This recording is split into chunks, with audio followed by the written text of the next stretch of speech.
할렐루야. 할렐루야. 오늘이 무슨 날이죠? 주일입니다. 주일인데 무슨 주일이냐는 겁니다. 오늘이 2025년도를 마무리하는 마지막 주일, 송년 주일로 우리가 함께 모였습니다. 이제 다음번 주일날 뵐 때는 2025년도가 아니라 새해 2026년도에 만나 뵙게 됩니다. 오늘이 마지막 이제 주일로 함께 모였는데요. 우리 옆에 계신 분들과 이렇게 인사 한번 나눌까요? 잘 달려오셨습니다. 잘 달려오셨습니다. 애쓰시고 수고하셨습니다. 수고 많으셨습니다. 한 해 동안 달려오시느라고 수고하셨습니다. 대답을 해야죠. 잘 달려오셨습니다. 그럼 뭐라고 대답해야 되는가? 이렇게 한번 대답해 봅시다. 이제 마음대로 하지 마시고 좀 제 말을 좀 들으세요. 마음대로 하지 마시고 이렇게 한번 대답을 한번 해보시면 좋겠다 싶습니다. 은혜입니다. 여러분, 우리가 잘 달려온 것도요, 지금까지 이렇게 지내온 것도 주님의 은혜였습니다. 은혜인 줄로 믿습니다. 여러분, 은혜는 무엇입니까? 하나님이 우리와 함께 하셔서 우리를 도우시는 주님의 능력이 은혜입니다. 그래서 주님의 은혜가 함께 하시면 우리가 할 수 없는 것들도 가능하게 되고요, 주님의 은혜가 함께 해주시면 우리에게 뭐가요? 주님의 능력과 도우심이 역사해 주셔서 우리가 승리하는 삶이 가능해집니다. 제가 또 목사님께 그 강의를 듣다가 재밌는 얘기를 들었어요. 파리가, 서울에 살던 파리가 부산에 갔어요. 왜 웃으세요? 어떻게 갔을까요? 날아서 갔을까요? 우연히 놀다가 차를 탔는데 그 차가 부산까지 가는 차였어요. 여러분, 파리가 만약에 여러분 날아서 부산까지 가려면 갈 수 있을까요? 없을까요? 못 가요. 가다가 지쳐 죽어요. 잡아먹혀 죽을 수도 있고 얼어 죽을 수도 있고. 그런데요, 그 파리가 차에 타고 갔더니 차에 타는 순간 어떻게 돼요? 자기는 힘도 들이지도 않고 그냥 그 차에 가만히 타고 있었더니 부산까지 가는 거예요. 차에서 내려보니까 부산이에요. 여러분, 그 이야기가 뭘 의미할까요? 우리가 주님의 은혜 가운데 있으면, 우리가 주님 안에 있고 주님의 은혜가 우리를 붙잡아 주시면 우리가 할 수 없는 것도 주님의 은혜가 가능하게 해요. 여러분, 아까 방금 찬양대에서 사랑 찬양을 했잖아요. 고린도서 13장 사랑장. 사랑은, 제가 얘기할 때마다 집에 가면 아내한테 혼납니다. 당신이나 오래 참지. 사랑은 온유하며, 사랑은 자랑치 아니하며, 자기 유익을 구치 아니하며, 모든 것을 견디는 것이 사랑이래요. 예. 여러분, 사실 우리가 쉽게 하는 찬양이고 쉽게 하는 가사지만 이거 하나하나 여러분 우리가 맞닥뜨리고 부딪혀 보면 어때요? 만만치 않아요. 오래 참는 것부터 다 걸려요. 온유한 거요? 글쎄요, 쉽지가 않아요. 근데 뭐가요? 우리가 주님 안에 거하고 주님의 은혜가 우리의 삶을 붙잡아 주실 때, 붙잡아 주시면 그게 가능한 줄로 믿습니다. 올 한 해도 주님의 은혜 가운데 달려오신 사랑하는 성도님들, 올 한 해도 은혜 가운데 잘 마무리하시고 내년도도 그렇게 잘 달려가시는 우리 모두가 되시기를 주님의 이름으로 축복합니다. 그래서 결론, 끝을 잘 맺어야 돼요. 끝을 잘 달려가는 것이 중요합니다. 잘 해오다가 마지막에 결정적일 때, 제일 중요할 때 실수하거나 망가지면 해왔던 모든 것들이 잘못하면 수포로 들어갈 수가 있잖아요. 여러분, 운동 경기에서도 특별히 기록 경기나 이런 거에서는 뭐가 제일 중요해요? 뭐 출발도 중요하고 뭐 중간에 경기 운영도 중요하겠지만 제일 중요한 게 마지막에 결승점에 통과하는 결론, 마지막 순간이 제일 중요하잖아요. 제가 예전에 한번 봤던 영상이 문득 생각이 났어요. 여자 400m 계주예요. 그러니까 여자 선수 4명이서 400m씩 4바퀴를 도는 거예요. 한 바퀴를 400m를 도는데 그 영상 제목이 그거였어요. 끝날 때까지 끝난 게 아니다. 그 사람들이 다 영상을 제목을 보고 뭘 기대하면서 봤냐면 역전할 것을 기대하고 본 거예요. 마지막 주자가 바톤을 다 이어받았습니다. 한 사람, 두 사람, 세 사람, 네 사람, 1등, 2등, 3등 순서대로 다 바톤을 이어받았습니다. 열심히 400m를 달립니다. 400m를 보통 여자 선수들은 한 50초대 전후로 이렇게 달리기 때문에 그 정도 시간이 있잖아요. 50초를 열심히 달려갑니다. 사람들은 보고 있어요. 야, 2등이 역전할까? 3등이 역전할까? 4등이 역전할까? 근데 한 명도 그게 순서가 안 바뀌는 거예요. 근데 마지막에 반전이 일어납니다. 맨 마지막에 꼴찌로 배턴을 받았던 선수가 죽을 힘을 다해가지고 꼴찌에서부터 치고 올라오기 시작하는 거예요. 꼴찌에서 그 다음으로 4등을 제치고 3등을 제치고 2등을 제치고 이제 불과 몇 미터 남지도 않았어요. 마지막에 1미터, 2미터 남겨놓고 마지막 1등을 제치고 결승점에 딱 들어오는 거예요. 누가 1등 한 거예요? 꼴찌로 뛰던 바톤을 이어받았던 그 선수가 들어온 거예요. 왜요? 꼴찌로 바톤을 이어받았지만 결승점에는 그 선수가 죽을 힘을 다해서 들어와서 마지막에 1등으로 들어온 선수가 그 선수이기 때문에 그 팀이 1등하는 거예요. 마지막에 다 뛰고 들어와가지고 그냥 철퍼덕 쓰러져요. 온 힘을 다 쏟아부어서 아마 그랬던 것 같아요. 제가 이렇게 말로 설명을 하려고 하니까 여러분이 전혀 공감이 안 되셔서 그런가 보다 이렇게 보시는데요. 저만 그런 줄 알았더니 그 영상을 본 분들이 다들 마음이 뭉클하셨대요. 다 밑에다가 괜히 감동이 되고 마음이 뭉클하더라. 물론 제가 이제 중년 사춘기를 지내고 있어서 좀 더 그럴 수는 있습니다. 마음이 별것도 아닌데 그냥 이렇게 그럴 때 찡하고 이럴 때가 있어요. 근데 그것과 상관없이 어때요? 마지막 결승점을 최선을 다해서 마지막까지 달려와서 마지막으로 골이 나는 그 모습을 볼 때 누구나 다 아마 보면 감동했을 거라 생각이 듭니다. 반대인 경우도 있습니다. 마지막 결승점을 앞두고 어때요? 마지막을 끝을 잘 못 맺어서 안타까운 그런 결과를 맞이하는 경우도 있습니다. 몇 년 전이죠. 우리나라 아시안 게임 출전했던 선수 아마 인라인 스케이팅으로 기억하는데요. 롤러스케이팅 경주를 했습니다. 마지막 이제 자기가 누가 봐도 1등입니다. 누가 봐도 결승점에 1등으로 들어가서 금메달을 딸 수 있는 상황입니다. 그때 어떻게 했을까요? 이겼다 하면서 승리의 포효를 하고 승리의 세레머니를 싹 하는 순간에 마지막에 끝까지 따라왔던 2등 뒤에 선수가 최선을 다해서 마지막까지 달려들어왔어요. 아마 0점 몇몇 초인가 차이로 순위가 뒤바뀌어 버린 거예요. 그 선수가 1등을 한 겁니다. 이 선수는 뭐가 된 거예요? 다 이겨놓고 마지막 0점 몇몇 차이 때문에 금메달을 놓치는 그런 안타까운 사건들도 있었습니다. 여러분 마지막까지 최선을 다하고 끝까지 잘 경주를 마쳐야 합니다. 맞죠? 근데 여러분 이건 운동 경기뿐만 아니라 우리의 인생에도 마찬가지로 적용되는 그런 생각들, 이론들이라고 생각을 합니다. 성경에서도 우리의 인생을 경주로 묘사하고 있습니다. 우리의 인생이 경주라면 더더욱 그럴 것입니다. 그래서 사도 바울도 성경의 여러 곳에서 사도행전 20장에서 또 디모데후서 4장에서도 말씀합니다. 나는 뭐 한다고요? 나의 달려갈 길, 나의 부름받은 그 길들을 최선을 다해서 달려가고 있노라고, 또 선한 싸움을 싸우고 믿음을 지키며 그 길들을 끝까지 완주했노라고 그는 그렇게 고백하고 있습니다. 사랑하는 성도님들, 우리 모두도 사도 바울이 고백했던 것처럼 우리의 부르심 따라 주님께서 우리의 삶을 인도하시는 그 길들을 끝까지 완주하시고 승리하셔서 마지막에 주님께 영광 돌리고 함께 기뻐하며 즐거워하는 우리 모두가 되시기를 주님의 이름으로 축복합니다. 마지막을 잘 맺는 것은 너무너무 중요합니다. 올 2025년도도 이제 불과 며칠 남았죠?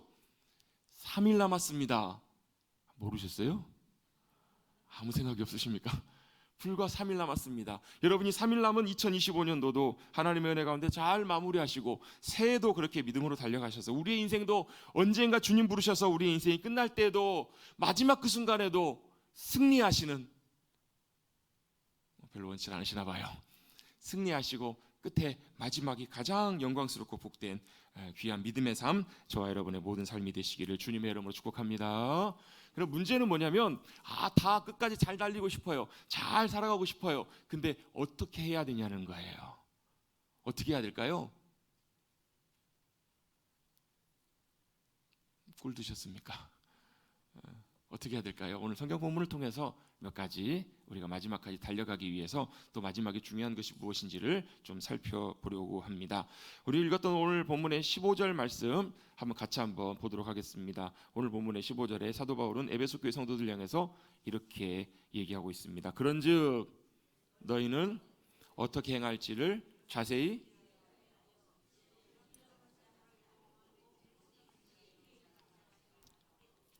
먼저 그러니까 너희가 어떻게 하라고요? 너희가 어떻게 행할지를 자세히 주의해야 한다라는 거예요. 물론 이 15절의 말씀은 16절로 연결이 됩니다. 세월을 아끼라 때가 악하니라. 세월이 어떻다고요? 악하다고요. 또 세월이 어때요? 빨리 지나가잖아요. 세월을 뭐 해야 돼요? 아껴야 돼요. 원래 이 세월을 아끼다라는 말의 의미는 세월을 건져내다, 세월을 구원해내다라는 거예요. 우리의 시간을 어떻게 해요? 구원해낸다라는 말은 무슨 말일까요? 의미 없이 그냥 흘려보내는 것이 아니라, 없애버리는 것이 아니라 그 시간을 어떻게 해요? 복되고 귀하게 의미 있게 우리의 시간들을 어떻게 해요? 살려내는 것, 건져내는 것, 그게 바로 세월을 아끼는 일이라는 거예요. 여러분 2025년도 가치 있고 의미 있고 복되게 보내셨습니까? 이럴 줄 알았습니다. 사실 이건 남의 얘기가 아니라 사실 우리 모두에게도 마찬가지로 세월을 아끼고 올 한 해를 정말로 잘 지냈냐 물어보면 어때요? 아쉽고 서운하고 부끄럽고 그런 모습들이 더 많이 있으실 거예요. 이거 누구 얘기예요? 우리 얘기고 저의 얘기입니다. 여러분은 어떠십니까? 목사님 저는 열심히 살았는데요. 열심히 최선을 다해 살았는데요. 그러면 열심히 살고 최선을 다해 살면 그것이 세월을 아끼는 것인가? 세월을 아끼는 것일까요? 아닐까요? 성경은 그렇게 말씀하고 있지 않아요. 세월을 아끼기 위해서 어떤 분들은 시간 단위로 초 단위로 열심히 세상 시간을 보내십니다. 열심히 하루하루를 최선을 다해 사십니다. 그런데 그렇게 열심히 산다고 해서 세월을 아끼는 것은 아니라는 거예요. 그러면 열심히 살지 말라는 말인가?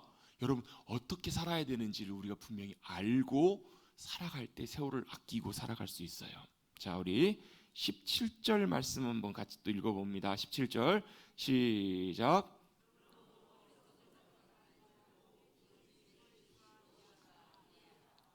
아멘. 여기서 15절, 16절, 17절 말씀을 같이 다 연결해서 다시 한번 생각해 보면 이렇습니다. 너희가 어떻게 행할지를 자세히 주의하라. 이 주의하라는 말은 잘 살펴보라는 얘기예요. 잘 한번 바라보라. 잘 한번 살펴봐라. 뭘 바라보라는 거예요? 뭘 보라는 거예요? 잘 봐. 뭘 보라고요? 잘 봐. 그러면서 지혜 없는 자 같이 하지 말고 오직 지혜롭게 행하라는 거예요. 지혜롭게 행하는데 지혜롭게 행하는 것이 뭐냐면 그게 17절이에요. 지혜롭게 행하는 게 뭐죠? 어리석은 자가 되지 말고 오직 주의 뜻이 무엇인지를 이해하라. 이게 지혜로운 삶이라는 거예요. 지혜로운 거란 얘기예요. 지혜로운 건 뭔가? 그럼 세월을 아끼는 것, 그 삶의 모든 것들은 어디로 귀결이 되는가? 자세히 어떻게 행할지 알아야 되는데 뭘 할지 어떻게 할지 아셔야 되잖아요. 그죠? 근데 뭘 할지 자세히 아는 것, 그게 바로 뭐냐면 지혜 있는 자에게 임하는 것인데, 지혜 있는 자는 어떻다고요? 오직 주의 뜻이 무엇인지를 이해하고 아는 사람이 지혜로운 사람이라는 얘기예요. 그걸 모르는 사람은 어리석은 자라고 이렇게 우리가 이해할 수 있습니다. 여러분 주의 뜻이 무엇인지를 이해하시기를 바랍니다. 그럼 주의 뜻이 무엇인지를 어떻게 이해해요? 그게 지혜입니다. 지혜는요, 다른 것이 지혜가 아니라 무엇이 지혜냐면 하늘의 뜻, 하늘의 하나님, 그분의 뜻과 생각, 계획과 목적, 방향, 그것을 아는 것이 바로 뭐라면 지혜입니다. 같이 한번 해보십시다. 지혜. 지혜가 뭐라고요? 단순히 똑똑한 것이 아니라 하늘의 뜻을 아는 것, 하나님의 뜻과 생각과 목적과 계획과 길과 방향과 기준을 아는 것, 그게 지혜라는 거예요. 제가 아주 오래 한 30년 다 된 것 같아요. 20 몇 년 된 것 같은데요. 제주도를 한번 간 적이 있어요. 친척들하고 제주도를 한번 갔는데, 지금이야 워낙 그런 것들이 많지만 그 당시에는 한 20 몇 년 전에는 뭐 이렇게 관광지도 지금처럼 많이 막 그렇게 많이 뭐가 생기고 그러진 않았던 것 같아요. 그래서 이제 여기저기를 다니는데 그때 갔던 곳 중에 하나가 뭐냐면 미로공원이라는 데가 하나 있었어요. 미로가 뭐죠? 들어가면 길을 따라 쭉 가야 되는데 뭘 찾아야 돼요? 나갈 길을 찾아야 돼요. 그 미로공원의 미로는 가운데로 딱 가면 가운데서 종을 치게 돼 있어요. 종을 치고 다시 이제 돌아서 나오는 건데, 미로에서 제일 중요한 게 뭐예요? 길을 잘 찾고 아는 것이 중요해요. 그러면 물론 이제 거기 공원에 있는 미로는 복잡하진 않아요. 그렇게 복잡하진 않고 막히면 다시 돌아오면 되고 몇 번 왔다 갔다 찾으면 돼요. 근데 여러분 우리 인생이라면 이야기가 좀 달라져요. 우리 인생이라면 그 미로 안에 딱 들어가 있으면 보여요, 안 보여요? 어디가 길인지 잘 몰라요. 그럼 제일 좋은 방법은 뭐예요? 위에서 보면 돼요. 위에서 보면 이 길이 막힌 길인지 이 길이 옳은 길인지 어디로 가야 되는지 위에서 길을 보고 그 길을 따라가면 되겠죠? 그렇겠죠? 그러면 여러분 우리의 인생도 마찬가지예요. 우리의 인생은 어때요? 미로와 같은 우리의 삶의 그 자리에 있어요. 앞이 보이지가 않아요. 우리 삶의 전체적인 모든 것, 여러분 내일 무슨 일이 있을지 아세요? 모르세요? 모르시죠? 근데 누구는 아세요? 위에서 바라보시는 주님은 아신다고요. 우리의 삶의 전체를 보신 하나님, 우리의 삶의 모든 것들을 위에서 바라보신 하나님, 그분의 뜻과 계획과 목적과 모든 것들은 오르시다라는 거예요. 그것이 우리의 삶의 최선이고 오르세요. 그러면 우리가 뭘 알면 되겠어요? 그 하나님의 뜻이 무엇이고 그 하나님의 뜻이 어떤 것인지를 우리가 알면 되겠네요. 그렇죠? 그렇죠? 그게 뭐라고? 그게 지혜라고요. 그 지혜가 우리 가운데 부어지게 되면 그 지혜를 통해서 그 모든 상황을 알게 돼요. 그래서 모든 상황들을 알게 하시고 깨닫게 하시면 거기에 뭐가 부어지냐면 통찰력이라는 게 좋아요. 통찰력은 뭐예요? 모든 상황과 모든 것들을 꿰뚫어 볼 수 있는 능력이에요. 문제의 본질을 꿰뚫어 보고 모든 상황들을 바로 온전하게 잘 알아볼 수 있는 그 능력, 그 통찰력이 지혜 가운데 주어진다라는 거예요. 그래서 여러분, 지혜의 가장 성경에서 대표적인 인물이 누구냐면 솔로몬이죠. 그렇죠? 솔로몬에게 하나님께서 지혜를 주셨더니 어떤 일이 벌어져요? 굉장히 난처한 상황이에요. 난감한 상황이에요.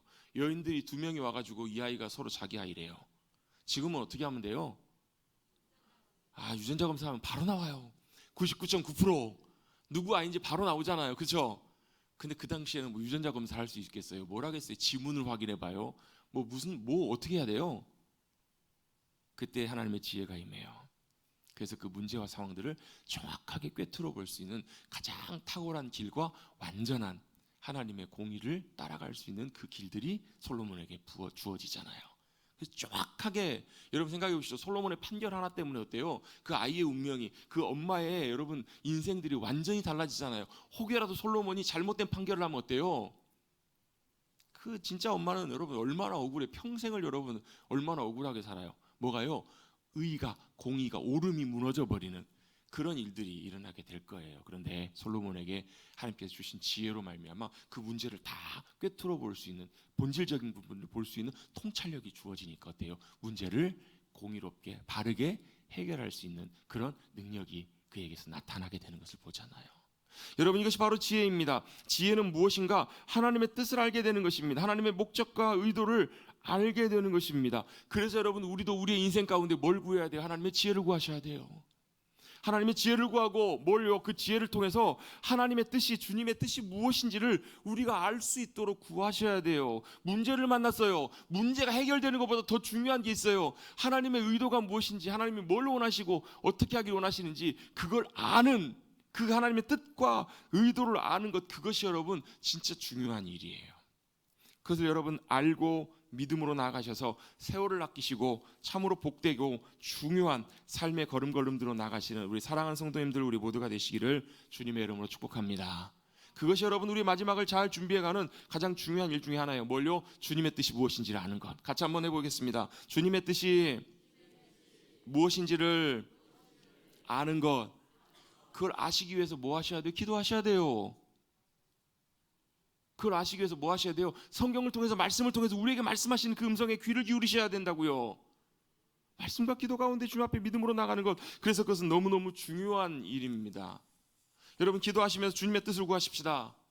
말씀을 통해서 하나님의 길과 의도를 보는 것, 그게 너무너무 중요해요. 근데 여러분, 우리는 기도할 때, 여러분 한 가지만 좀 점검해 보십시다. 기도할 때 우리는 어떻게 기도해요?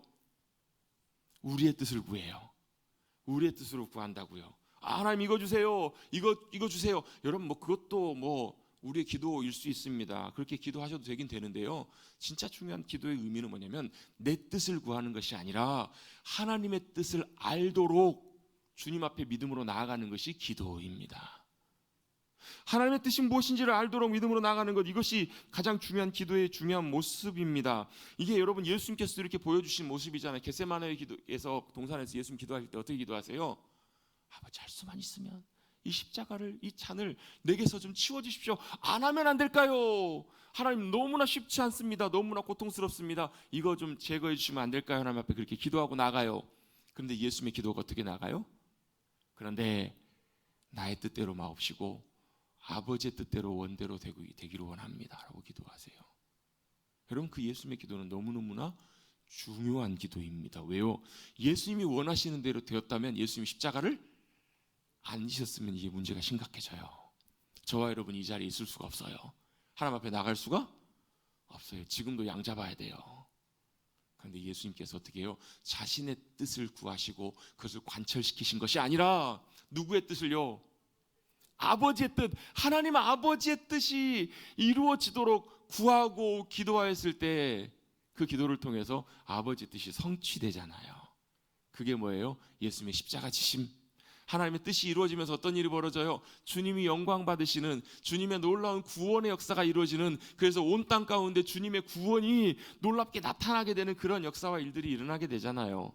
여러분, 누구의 뜻이 더 중요했어요? 예수님의 마음보다 하나님 아버지의 뜻이 훨씬 더 중요했던 거예요. 그 뜻을 구하고 기도했을 때 그것이 바로 주님의 영광으로 나타나게 됩니다. 주님의 영광으로 온전하게 나타나는 그 일들이 바로 주님의 뜻을 구하는 기도 가운데 나타났던 일들입니다. 여러분, 기도 가운데 우리의 뜻을 구하고 기도하는 그 자리에서 여러분, 주님의 뜻이 무엇인지를 찾고 구하고 나가셔서 주님의 뜻이 이루어지도록 기도하시는 저와 여러분 되시기를 주님의 이름으로 축복합니다. 내 뜻이 이루어지는 것보다 주님의 뜻이 이루어지기를 구하고 믿음으로 나갈 때 그것이 우리에게 훨씬 더 복되고 최선이라는 거예요. 성경 통해서도 마찬가지고요. 말씀을 통해서 주님의 뜻이 무엇인지, 주님의 기준과 주님이 기뻐하시고 원하시는 것이 무엇인지를 우리는 발견하고 배워나가야 돼요. 이게 안 되면 어떤 일이 벌어지냐면 내 뜻대로 내 인생을 살아가게 돼요. 내 뜻대로 내가 판단하고 결정하고 그렇게 말하고 따라가게 된다는 것입니다. 이렇게 살아가게 되면 무슨 일이 일어나냐면 문제가 생깁니다. 혼란과 갈등이 생기게 됩니다. 왜요? 우리의 기준과 우리의 뜻은 완전하지 않기 때문에 그래요. 여러분, 보통 갈등이 생기면 사람과 사람 사이에 갈등이 생겨요. 왜 갈등이 생기고 왜 다툼이 생겨요? 서로 자기가 맞다는 거예요. 제가 자주 들은 표현이죠. 그런 법이 어디 있어? 그런 법이 어디 있어요? 여기 있어, 여기 있어요. 근데 어때요? 상대방은 그 법을 존중하지, 인정하지 않은 거예요. 왜요? 그 사람에게도 무슨 법이 있어요? 자기 법이 있어요. 그럼 누구 법대로 따라가야 돼요? 모르세요? 여러분, 내 법하고 네 법하고 싸워요. 갈등이 있어요. 그럼 어디 가셔야 돼요? 법원 가셔야죠. 법원 가셔서 어떻게 해요? 나라법대로 따라가셔야 되잖아요. 우리는 어때요? 우리는 하나님의 나라를 살아가는 거룩한 주님의 백성들로 부름받은 존재들입니다. 그럼 우리는 누구 뜻 따라가셔야 돼요? 하나님의 법, 하나님의 길, 하나님의 기준과 뜻을 따라가도록 주님이 저와 여러분을 부르고 계신다라는 거예요. 그래서 주님의 뜻을 알도록, 그렇게 주님께서 주님의 뜻을 알도록 지혜를 구하고 주님의 뜻이 무엇인지를 이해하라고 말씀하신 의미가 그것입니다. 그걸 우리가 모르면 어때요? 영 엄한 길을 가요. 영 혼란스러워요. 여러분, 그런 경우도 있습니다. 우리는 어떻게 판단하는가? 우리의 뜻대로, 우리의 법대로 모든 일들을 판단하고 결정해요. 그것대로 따라갑니다. 그래서 어떻게 해요? 중요한 일을 결정해야 될 때는 내 경험을 비춰봐서 생각합니다. 내가 고민합니다. 생각합니다. 여러 가지로 그렇게 해서 판단해서 이렇게 하는 게 좋겠다라고 결정을 합니다. 그렇죠? 아니신가요? 중요한 일을 결정해야 돼요. 여러분, 어떻게 결정하세요? 이렇게 하는 게 좋겠다. 왜요? 내가 인생 살아온 걸 보면서, 지금까지 지내온 걸 보면서 이렇게 하는 게 좋겠어 라고 어떻게 해요? 내가 내 지식을 가지고, 내 경험을 가지고, 내 논리를 가지고, 내 생각들을 가지고 판단하고 결정하는 거죠. 그렇죠? 그렇잖아요. 우리는 대부분 그렇게 판단하는 경우들이 많다고요. 이렇게 하다 보니까 어때요? 사람들이 모여서 결정할 때도 그렇게 결정을 해요. 사람들이 모여서 결정할 때도 우리는 어떻게 결정하는가? 같이 모여서 사람들이 보기에 많은 사람들이 좋은, 많은 사람들이 옳다고 생각하는 그것대로 결정한다고요. 그래도 안 되면 어떻게 결정해요? 다수결로 결정을 해요. 맞죠? 맞습니다. 교회 안에서도 그렇게 하기도 합니다. 그런데요, 중요한 것은 다수결이 옳은 것이 아니라, 다수결이 좋은 것이 아니라 우리는 어떻게 해요? 하나님의 뜻이 무엇인지를 찾고 분별하고 그 뜻대로 나아가야 된다는 거예요. 교회 안에서도 마찬가지입니다. 교회 안에서도요, 다수의 의견이 중요한 것이 아니라, 물론 그런 경우는 있을 수 있습니다. 한 사람 한 사람이 주님의 뜻을 구하고, 주님 어떻게 하기를 원하세요? 무엇이 주님이 기뻐하신 뜻이에요? 무엇이 옳은 길입니까? 무엇이 하나님의 기준입니까? 어떻게 해야 하나님께서 원하시는 것이고 우리가 무엇을 해야 합니까? 라고 묻고 찾고 구했던 하나님의 사람들이 하나님의 뜻을 구해서 같이 나와서 한 마음으로 이렇게 마음을 모아가게 된다면 많은 사람들의 의견이 옳아요. 그런데 그게 아니라면 다수결보다 중요한 게 뭐예요? 하나님의 뜻이 우리에겐 더 소중하고 중요해요. 그게 안 되면 교회 안에서도 갈등이 생깁니다. 문제가 생깁니다. 그 일들을 결정하고도 어때요? 그 일들이 어때요? 갈등이 생기고 여러 많은 문제들이 도출되는 것을 보게 됩니다. 저는 목사입니다. 목사하고 그걸 알면서도 저도 실수할 때가 많아요. 뭐 때문에요? 하나님의 뜻보다 제 생각이, 제 경험이, 제 판단이, 제가 옳다고 생각하는 그것이 앞서가게 되면 어떻게 해요? 하나님의 뜻을 따라가는 것이 아니라 제 뜻을 따라 결정하게 돼요. 그렇게 되면 반드시 문제가 생깁니다. 반드시 그런 상황에서는 어려움과 이런 일들이 생깁니다. 왜? 내가 책임져야 되기 때문에 그래요. 내가 그 일들을 해결해야 되기 때문에 그런 일이 생깁니다. 여러분, 하나님은 하나님의 뜻을 구하고 그 길대로 믿음으로 나아가는 믿음의 길 위에, 그들의 순종 위에 하나님은 하나님의 도우심으로 함께 해주십니다. 아멘. 여러분, 여기 지금 잘 따라오고 계시는지 모르겠어요. 뭐가 중요하다고요? 우리의 뜻보다 하나님의 뜻이 더 중요하다고요. 그래서 하나님의 뜻이 무엇인지를 알도록 이해하라고 사도 바울이 이렇게 권면하잖아요. 그 뜻을 알아야 그것대로 나아가야 어떤 일이 벌어져요. 하나님이 그 길들을 인도하시고 도우시고 승리케 하시고 붙잡아 주신다는 거예요. 여러분, 우리 인생도 마찬가지입니다.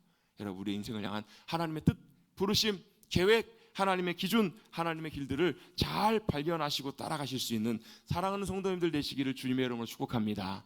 먼저 그것이 제일 우선이에요. 그게 비춰져야 돼요. 그게 아니고 내 기준대로 가다 보면 어때요? 그 길들이 비뚤어져요. 그 길들이 잘못 가게 돼요.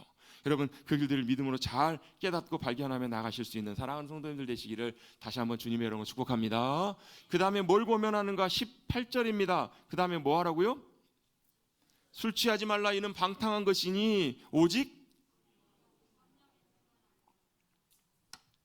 그렇게 하십시오. 어떻게 하시라고요? 성령의 충만함을 받으라고요. 왜 술 취하지 말라고 하시는가? 어떤 분들은 그러세요. 목사님, 술 마시지 말라는 말은 없고 술 취하지 말라는 말만 있으니까 술은 마시고 술은 안 취하면 되겠네요. 이런 분들도 계세요. 여러분, 이 말씀의 본질 의미가 무슨 의미일까요? 여러분, 술을 마시면 이제 술에 취하게 되면 뭐가요? 우리 농담처럼 그런 얘기 하잖아. 내가 술을 마시고 술이 술을 마시고 술이 나를 마신다. 너무 자신 있게. 술 취하면 어때요? 술 기운이 나를 지배하잖아요. 술 기운이 나를 지배하면 어때요? 나를 술이 컨트롤합니다. 내가 아니라 술이 나를 움직이고 지배하게 돼요. 움직여 가게 합니다. 그렇게 되면 어때요? 나를 지배하고 나를 움직이는 존재가, 대상이, 그 힘이 바로 뭐냐면 술이라는 거예요. 그 술이 나를 움직이게 하지 말고, 다른 것이 나를 움직이게 하지 말고, 정욕이 나를 지배하게 하지 말고, 다른 무언가가 나를 붙드는 것이 아니라 누가요? 성령님이 나를 붙드시게 하라는 거예요. 성령님이 내 안에 충만하게 함께 하셔서 성령님이 나를 붙들어 주시고 인도해 주시는 그런 삶으로 나오라는 거예요. 그럼 어떤 일이 벌어지냐면요, 성령님의 인도하심과 질서하심이 나를 이끌어 주세요. 여기 보면 술 취하지 말라. 이는 뭐 하는 거라고요? 방탕한 것이니라는 말이 나오잖아요. 방탕하다는 말이 무슨 말인가요? 설명하기 좀 그렇죠. 뭔지는 알겠는데, 그 방탕한 거 있잖아요. 목사님, 방탕한 거 모르세요? 저도 알죠. 다 장로님, 방탕한 게 뭔지 아시죠? 방탕한 게 뭔가요? 네? 자기 중심으로 사는 거. 예, 맞아요. 예, 성경에서 사용되는 이 방탕함이라는 의미가 이런 의미입니다. 거칠고 무질서하다. 원래 원어가 거칠고 무질서하다는 의미로 사용이 돼요. 자, 방탕하면 어떻게 돼요? 여러분, 술 마시면 어떻게 돼요? 지나가다 괜히 있던 요즘 연탄이 없네요. 지나가다 뭐 하나 걷어차고 어때요? 걸어가는데도 바로 걸어가는 게 아니라 어떻게 걸어가요? 여기도 한번 걸어보고 저기도 지나가보고 질서를 잃어버립니다. 무질서하게 갑니다. 방탕하는 것, 질서를 잃어버리고 거칠고 무의미하게 살아간다는 거예요. 그런데 우리가 살아가야 될 길은요, 하나님의 질서와 인도하심 가운데 살아가셔야 되잖아요. 그게 가장 복되고 귀한 일이기 때문에, 그게 바로 성령님의 충만하심 가운데 성령님이 인도하시는 삶이에요. 성령님의 질서가 우리를 붙잡아 주세요. 성령님의 인도하심이 우리의 삶을 붙잡아 주세요. 거기에 뭐가 있어요? 승리가 있어요. 거기에 주님의 도우심이 함께 하십니다. 거기에 주님이 역사해 주시는 귀한 인도하심이 함께 하십니다. 주장하십니다. 삶이 어때요? 정돈되기 시작해요. 삶이 가장 귀하고 가치 있는 길들로 나아가기 시작한다고요. 아멘. 그게 성령님의 질서가 우리의 삶을 인도해 가시는 거예요. 삶의 규모가 생겨요. 그럼 어떤 일이 벌어지냐면요, 성령님이 우리 안에 함께 하시면서 성령님의 열매가 맺힙니다. 여러분, 성령님의 열매는 어떻게 맺혀요? 성령 충만할 때 맺혀요. 내가 맺고 싶다고 맺어지는 것이 아니라 성령님의 충만하심 가운데 성령님이 내 삶을 인도하시고 이끌어 가실 때 무슨 열매가 맺혀요? 사랑의 성령의 열매가 맺히고요, 기쁨의 성령의 열매가 맺히고요, 화평의 성령의 열매가 맺히고요, 오래 참, 여기도 또 오래 참 또 나오네요. 쉽지가 않아요. 근데 내가 맺는 것이 아니라 누가요? 성령님이 내 삶을 질서를 주장하시고 인도해 가실 때 그런 일들이 일어난다는 거예요. 여러분, 성령님의 열매가 풍성하게 맺히시기를 축복합니다. 내가 맺는 게 아니라고요. 성령님이 내 삶을 주장해 주실 때, 붙들어 주실 때, 지배하시고 인도하실 때, 성령님의 질서로 이끌어 가실 때 그게 가능해요. 여러분, 예수님이 요한복음 15장에 포도나무 비유를 말씀하세요. 뭘 맺으라는 거예요? 열매를 맺으라고. 그럼 우리는 이렇게 생각합니다. 열매를 맺으라고 하니까 열심히 맺어야 되겠구나. 열심히 포도나무 열매를 맺으려고 노력해요. 그게 아니라는 거예요. 예수님이 어떻게 열매를 맺을 수 있다고요? 가지는 스스로 열매를 못 맺는데요. 그 말은 무슨 얘기예요? 예수님이 무엇이라고? 예수님, 나는 포도나무에 너희는 가지래요. 자 보세요. 예수님이 나무세요. 포도나무. 우리는 뭐예요? 가지예요. 가지는 스스로 열매를 맺을 수가 없어요. 저와 여러분은 아무리 노력해도 열매를 못 맺어요. 그러면 가지가 열매를 맺으려면 어떻게 해야 돼요? 나무에 잘 붙어 있어야 돼. 그럼 무슨 열매를 맺어요? 가지 열매를 맺는 것이 아니라 그 나무 열매를 맺는 거예요. 자, 포도나무에 가지가 잘 붙어 있어요. 무슨 열매가 맺혀요? 포도 열매가 맺혀요. 예수님 나무에 우리가 잘 붙어 있으면 무슨 열매가 맺혀요? 어떤 분은 포도라고 그러시더라고요. 포도가 아니라 무슨 열매가 맺혀요? 예수님의 열매가 맺히는 거예요. 이게 포도나무의 삶의 비유의 이야기예요. 열매는 우리가 맺는 것이 아니라 주님께서 맺으세요. 주님, 우리 열매를 맺으면 내 열매지 그게 주님의 열매예요? 아니잖아요. 그럼 우리는 뭐 하는 거예요? 아무것도 안 하고 가만히 있는 것이 아니라 뭐예요? 주구장창 열심히 열정적으로 어떻게 해요? 성령님의 지배 가운데, 성령님의 충만하심 가운데 있을 수 있도록 구하고 찾고 나아가는 거예요. 주님께 잘 붙들려 있을 수 있도록 사모하고 주님 앞에 나가시는 거예요. 그렇게 주님 앞에 친밀함 가운데 잘 붙어 있으면 주님의 열매가 저와 여러분의 삶을 통해서 맺히게 되는 줄로 믿습니다. 이게 포도나무의 삶의 원리예요. 이걸 위해서 어떻게 해요? 때때로 제거해야 될 것 제거하고 순종할 것 순종하고 따라가는 것, 그게 바로 포도나무의 삶이잖아요. 성령님의 충만하심도 마찬가지입니다. 성령 충만함 가운데 여러분 성령님의 풍성한 열매를 맺으시는 사랑하는 성도님들이 되시기를 간절히 바랍니다. 성령 충만하라는 거예요. 또 뭐예요? 19절입니다. 시와 찬송과 신령한 노래들로 서로 화답하며 너희의 마음으로 주께 노래하며 찬송하며 뭐 하라는 거예요? 찬양하라는 거예요. 찬송하라는 거예요. 뭘 찬양해요? 여러분 찬송하십시오. 문목사를요? 여러분을요? 아니요. 뭘 하라고요? 주님을 높이고 주님을 기뻐하고 주님의 놀라우신 일, 행하신 일들을 고백하고 선포하는 거. 뭘요? 나 주님의 이름을 높이며 고백합니다. 선포합니다. 주님의 높고 위대하심을 뭐가요? 내 영혼이 찬양합니다. 주님의 선하심과 주님의 인자하심을 내가 기뻐하며 높이며 찬양하며, 이게 여러분 찬양이에요. 그 찬양은 뭐예요? 주님 앞에서 고백하는 거예요. 그래서 여러분 찬양을 하실 때는요, 찬송가 보고 하시는 게 찬양이 아니고 앞에 가사를 보고 찬양하시는 것이 아니고 그 찬양의 고백을 누구에게요? 나와 함께 하시는 내 주님 앞에 고백하는 것, 그게 찬양이에요. 그게 안 되면 노래예요. 노래. 찬양을 부른다고 해도 여러분 우리의 찬양을 받으시는 주님께 고백하고 주님께 올려드리고 주님이 들으셔야 하게 찬양이지, 그게 안 된다면 여러분 그거는 안타깝지만 노래에 불과할 수 있어요. 여러분의 믿음의 삶 가운데 주님을 높이며 경배하는 찬양이 풍성하게 드려질 수 있게 되시기를 주님의 이름으로 축복합니다. 마지막 결론입니다. 가장 중요한 결론, 마지막 결론을 잘 맺고 우리가 승리하는 삶의 비결 여기 나옵니다. 20절입니다. 21절은 사실 21절까지 읽긴 읽었지만 세번역 성경이나 다른 성경에서는요 문단을 20절까지 딱 끊어요. 그리고 21절은 어디로 붙이냐면 그리스도를 경외함으로 피차 복종하라 아내들이여 남편들이여, 이렇게 이어서 설명을 해요. 그러니까 사실 21절은 뒤로 붙여도 상관이 없어요. 그래서 오늘의 결론을 20절로 내린다고 하면 20절 결론 한번 같이 한번 읽어보십시다. 시작.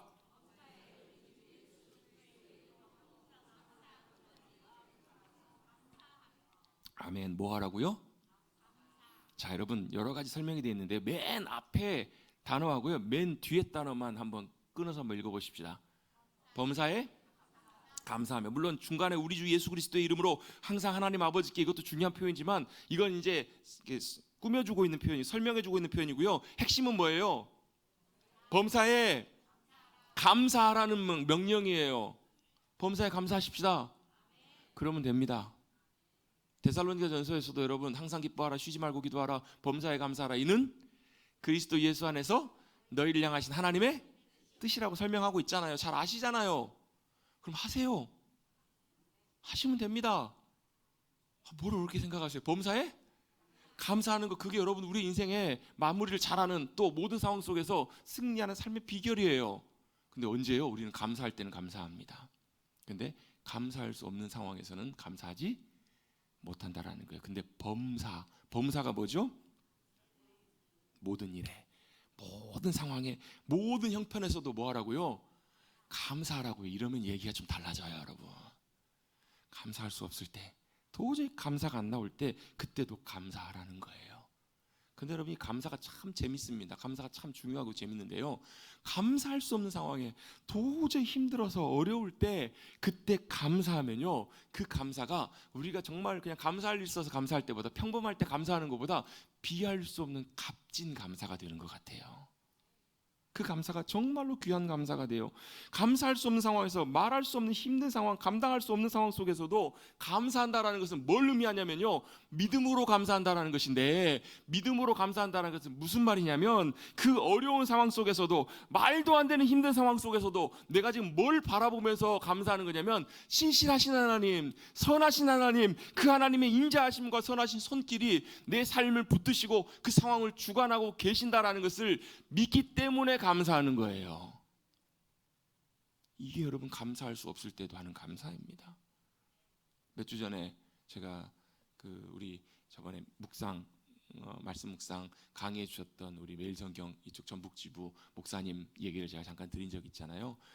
둘째 아이가 중학교 1학년인가 그런 12살인데 작년에 암이 발견이 돼가지고 투병을 하다가 몇 주 전에 주님께서 천국으로 이사하게 하셨어요.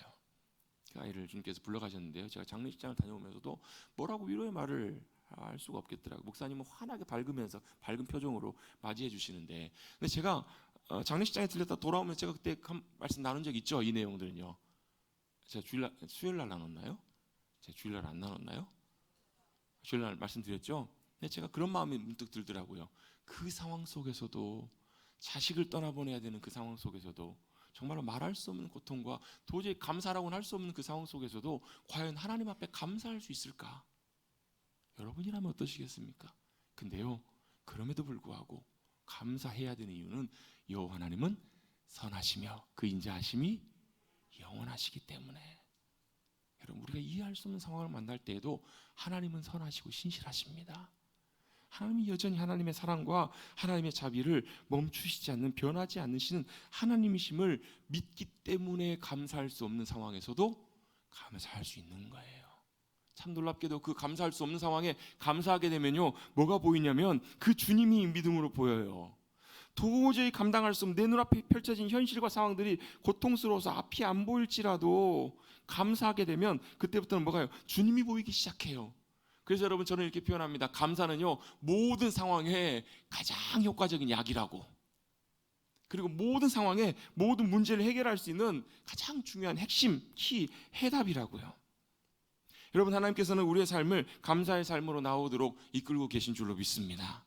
도저히 감사할 수 없는 상황에서, 그런 형편 속에서도 우리가 뭘요? 감사하는 자리로 믿음으로 나아가는 것, 그것이 하나님이 우리를 훈련시켜 가시고 세워 가시는 일이라는 것. 쉽게 말씀드리면 이런 거예요.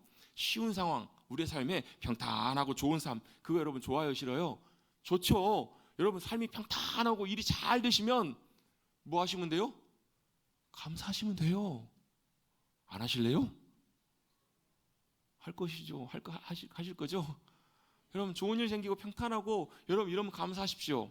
그런데 그렇지 않을 때, 여러분 도저히 삶이 감당하기 어려운 큰 어려움과 문제를 만날 때, 이때는 기억하십시오. 뭘요? 하나님께서 그런 상황들을 통해서 나를 뭐 하신다고? 연단하시고 빚으시고 훈련하시고 다루고 계신다고요. 그래서 여러분, 하나님께서 사랑하시는 자를 더 귀하게 만들어 가세요. 빚어 가세요. 어떤 분들은 그래요. 예수 믿으면 잘 돼야지, 예수 믿으면 잘 되고 그래야지. 근데 어때요? 예수 믿는데도 몸이 아파요. 예수님 잘 믿고 신실하게 따라가는데도 어때요? 일이 안 되기도 해요. 사업이 망하기도 해요. 자식이 어려움을 겪기도 해요. 그럼 어떤 분들은 이런 생각을 갖습니다. 뭐가 숨겨진 죄가 있어서 그렇지, 뭘 잘못해서 그렇지, 뭐 신앙생활 나처럼 잘해야지. 나는 어때요? 일이 평안하고 큰 어려움도 없고 자식도 잘 되고 웬만큼 잘 이렇게 사니까 어때요? 나는 그래서 하나님 앞에 복 받는다고. 근데 여러분, 진짜 큰 복은요, 그 복도 복일지 모르지만 진짜 큰 복은 하나님이 우리를 사랑하셔서 그런 모든 환경 속에서, 상황 속에서 우리를 바꿔가시고 변화시켜 가시고 성장시켜 가시고 우리를 빚어 가신. 왜요? 주님이 어떤 분이세요? 토기장이시잖아요. 토기장이 하는 역할이 뭐예요? 토기장이 뭐 하죠? 그릇을 빚습니다. 뭐 갖고 빚어요? 진흙으로 빚는다고요. 진흙이 누구예요? 저와 여러분이에요. 진흙은요, 빚어지지 않으면 아무 의미가 없어요. 하나님께서 우리를 빚어 가십니다. 빚어 갈 때 진흙은 어떨까요? 그만 좀 쪼물락거리세요. 그만 좀 하세요. 힘들어요. 귀찮아요. 그 어떻게 해요? 손을 탁 뿌리치고 도망가 버려요. 그러면 그릇으로 빚어질 수가 없어요. 하나님이 빚으실 때 묵묵히 거기서 기다리고 인내하면서 뭐 하시라고. 그래서 그 감사가 필요하다고요. 감사하며 그 일들을 기다릴 때 주님께서는 사랑하신 자를 더 귀하게 빚어가시고 만들어가시고 역사에 가주시는 줄로 믿습니다. 그래서 어떻게 해요? 어려움을 만날 때, 문제를 만날 때 뭐 하시자고요? 감사하시자고요. 왜요? 그 상황 속에서도 하나님은 신실하게 우리의 삶을 붙드시고 만들어가시고 역사에 가시고 인도에 가고 계심을 믿을 수 있기 때문에 그래요. 안 하시려나 봐요. 여러분, 하나님께서 우리를 빚어가시는 것을 우리가 알고 믿는다면, 우리를 더 훈련시켜 가시고 빚어가심을 믿는다면 싫어할 이유가 없어요. 물론 힘들어요. 쉽지 않아요. 근데 여러분, 신경도 많이 써요. 근데 포기하지 않고 그 길들을 끝까지 감사함으로 달려가셔서 승리하실 수 있는 우리 사랑하는 성도님들 되시기를 주님의 이름으로 축복합니다. 어떤 목사님 재밌는 얘기를 하세요. 나는 자기는 목사가 된 게 너무너무 감사하다고. 왜 그런가 봤더니 본인 안에도 모난 부분이 있고 참 이렇게 안 되는 부분들이 참 많이 있으셨대요. 근데 자기가 목사가 아니었으면 그 교회에서 그 상황에 사람이 막 훈련시키시고 다뤄가실 때 도망가 버렸을 거란 얘기예요. 이 교회만 교회인가? 내가 이런 상황에서만 이렇게 내가 하나? 도망가 버렸을 거란 얘기예요. 근데 목사니까 갈 데가 있어요, 없어요? 갈 데가 없어요. 그러니까 어쩔 수 없이 그 자리에 있다가 결국 뭐예요? 하나님이 자신을 바꿔가시고 변화시켜가시고 새롭게 하시더라는 거예요. 그러면 그 목사님 하신 얘기가 있어요. 뭐라고요? 성도님들도 다 목사라고 생각하시라고. 도망갈 데가 없다고, 피할 데가 없다고. 주님이 나를 빚으실 때까지, 나를 바꾸실 때까지. 아마 이 가운데 계신 분들 중에서도 하나님의 다루심 가운데 계신 분들이 있으실 거예요. 어떤 분들은 그렇게 말씀하고 덕이 안 돼서. 아니요, 그건 덕이 안 되는 것이 아니라 하나님의 사랑의 손길이 붙잡고 계신 거예요. 하나님의 사랑의 손길이 우리를 빚어가고 계시는 거예요. 우리의 마음과 중심을 더 귀하게 아름답게 주님의 형상으로, 주님의 영광스러운 모습으로 빚어가고 계시는 거예요. 그래서 뭐 하시자고요? 감사하시자고요. 감사하십시다. 언제요? 범사예요. 범사에 우리가 주님 앞에 감사하고 믿음으로 나가면 하나님께서 놀랍게 영광 받으시고 우리의 삶을 통해서 복되게 놀랍게 역사해 주시는 귀한 은혜를 저와 여러분 우리 모두 가운데 허락해 주실 줄로 믿습니다. 그래서 우리의 인생이 맞춰졌을 때도, 올 한 해 마무리할 때도 부족하고 연약한 모습 많이 있어도 그럼에도 불구하고 주님 감사합니다. 그리고 우리의 인생이 맞춰지는 그 순간에도 주님 우리 부르실 때도 어떻게 마치시자고요? 주님 감사합니다. 주님 감사합니다. 연약하고 부족한 인생 은혜로 함께 하시고 인도하시고 주님의 변치 않는 신실하심과 선하심과 사랑으로 붙들어 주셔서 감사합니다. 여러분, 이렇게 감사하시며 주님 앞에 달려나가시는, 주님의 기쁨으로 드려지시는 우리 사랑하는 성도님들 우리 모두가 되시기를 다시 한번 주님의 이름으로 축복합니다. 축복합니다. 마지막 때 어떻게 행할지를 자세히 주의하여 주님의 뜻을 분별하시고 감사하셔서 승리하시는 우리 모두가 되시기를 소망합니다. 감사합니다. 주님 감사합니다. 범사의 모든 상황 속에서 감사하는 우리 모두가 되게 하여 주시옵소서. 이해할 수 없을 때, 또 참 힘든 순간을 만날 때에도 주님이 우리를 더 사랑하시기에 귀하게 우리를 빚어가시고 주님 뜻대로 우리를 인도하기를 원하시는 주님의 신실한 사랑임을 우리가 깨닫고 늘 깨우쳐서 오히려 그 모든 상황에서도 범사에 감사하며 주님의 인도하심 따라 빚어가심 따라 잘 만들어져 가고 빚어져 가는 주님의 영광이 되고 기쁨이 되는 우리 모두가 되게 하여 주시옵소서. 그래서 끝까지 승리하여서 주님께 영광 돌리는 주님의 기쁨으로 드려지는 우리 모두가 될 수 있도록 은혜를 더하여 주시옵소서. 지혜를 더하여 주시옵소서. 성령님 충만하게 함께하여 주시옵소서. 감사드리며 예수의 이름으로 기도드리옵나이다. 아멘.